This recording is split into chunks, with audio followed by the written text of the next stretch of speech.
Is fear still power if no one flinches anymore? We were told to tremble, to whisper around the Kremlin, to assume every red star meant inevitability. But what if that fear was never about their strength, and always about our illusion? Because something fundamental has shifted, and no one at the top wants to admit it. The unraveling of Russian mythology, trauma, tanks, and televised terror. Once, it took just one Russian column to make NATO generals raise their eyebrows. Today, it's taking thousands of corpses, mountains of scrap metal, and rivers of propaganda just to delay one Ukrainian drone. And yet the Western press still speaks of Russian might, as if strength survives in spreadsheets and parades. But real power doesn't need excuses. It doesn't lose 100,000 troops just to hold a patch of mud. Deconstruction of strength, when symbolism becomes a grave. The tank, the missile, the mushroom cloud. These were once religious icons of Moscow's strategic theology. Now, tanks burn in Belgorod suburbs, missiles get shot down by teenagers with Starlink coordinates, and the mushroom cloud has been replaced with a different kind of radiation. The decay of credibility. If you're so powerful, why are you begging for Iranian drones?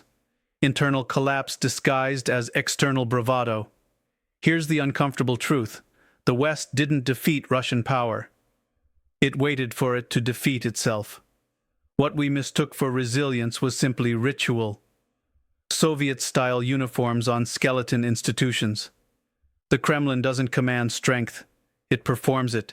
And every performance needs a stage. But now that stage is underwater, both literally in Kherson and metaphorically in the minds of its former audience. The false equation, nukes. Invincibility. This is the core myth that must die.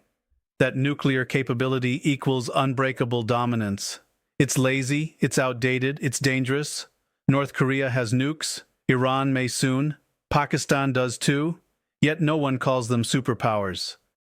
So why does Russia still get a pass? Because we're haunted by the 20th century, even as the 21st erases it in real time. Ukrainian resistance as a mirror and a reckoning. Ukraine didn't just resist, it exposed. Every failed assault, every logistical breakdown, every Wagner defection is a mirror held to Moscow's face. And the image reflected back is not one of a great power, it's one of desperation. Power doesn't cry for ceasefires when it's advancing. It doesn't deploy prisoners as infantry. It doesn't use body bags as border policy. If they're winning, why is everyone leaving? A superpower doesn't see 1 million citizens flee conscription. A hegemon doesn't get sanctioned by IKEA. An empire doesn't bribe African regimes for UN votes. What Russia calls strength is, in reality, blackmail in a trench coat, and the world is done negotiating. Visual collapse. From Crimea to Kaliningrad, nothing is certain. Maps once drawn in confidence now shift like sand. Kaliningrad, surrounded. Crimea, under siege. Belgorod, bombed by its own. The Kremlin once threatened the Baltics. Today it can't even guarantee Belgorod's own supermarkets won't burn. The fear has flipped. The pivot from intimidation to implosion. Psychological warfare has a fatal flaw. It relies on belief. And once belief collapses, the empire follows. Putin's playbook was written by ghosts, KGB operatives, Stalinist illusions, Cold War theater. But modern warfare doesn't care about ghost stories. It cares about who adapts and who gets stuck in myth. Russia chose myth. Ukraine chose movement. Western complicity in prolonging the illusion. Let's not absolve ourselves. Washington, Berlin, Paris, they all worshipped at the altar of Russian gas and stability. It wasn't fear. It was convenience. It wasn't diplomacy. It was denial. And now that the lie has cracked open, everyone is scrambling to rewrite their speeches and reframe their policies. But history won't be so forgiving. Empire of strength or hospice of paranoia? Why does an empire need to kill critics at home if it's so dominant abroad? Why does it need facial recognition at protests if its ideology is winning? Why does it jail historians if its past is so glorious? Strength does not fear questions, it welcomes them. Tyranny silences them, because it knows the answers are fatal. Weaponized fear, last currency of a bankrupt regime. Russia doesn't trade in rubles anymore. It trades in threats, nuclear threats, food threats, migration threats, and when you have to constantly remind the world you're dangerous, you've already lost your aura. True danger doesn't need to bark, it's understood. Russia is now barking because no one listens. The myth of escalation, bluff or blueprint. Let's dissect the narrative. If the West pushes too hard, Putin will escalate. How many times have we heard this? And yet, HIMARS came, F-16s are coming, NATO expanded, and Moscow is still calculating, not conquering. Escalation was always a crutch, a psychological leash, and Ukraine cut it. Information war, last theater of retreat. When physical strength fails, digital manipulation surges, Telegram bots flood with conspiracies, TikTok influencers echo Kremlin lines. But here's the catch. Manipulation works only when there's confusion.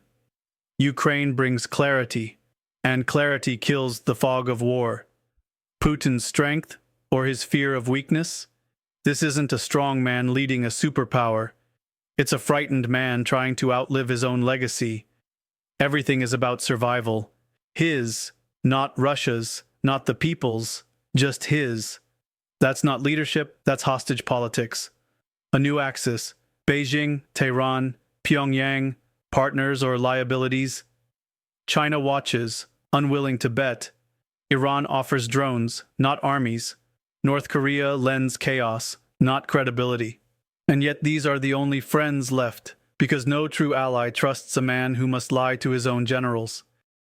Legacy of strength. Burned libraries and blackmail contracts. Putin's Russia will be remembered not for victories, but for betrayals, of treaties, of neighbors, of its own sons. A country that once launched Gagarin into space now launches teenagers into meat grinders. This is not strength, it's collapse wearing a uniform. Final frame, strength that cannot adapt, dies. The West no longer fears Russian power, because it's learned something brutal and honest. Power that cannot evolve perishes. Fear that cannot command fades. And a myth, once exposed, is more fragile than the truth it tried to bury. Tag someone who still believes in Putin's power, and ask them, what exactly are they afraid of now?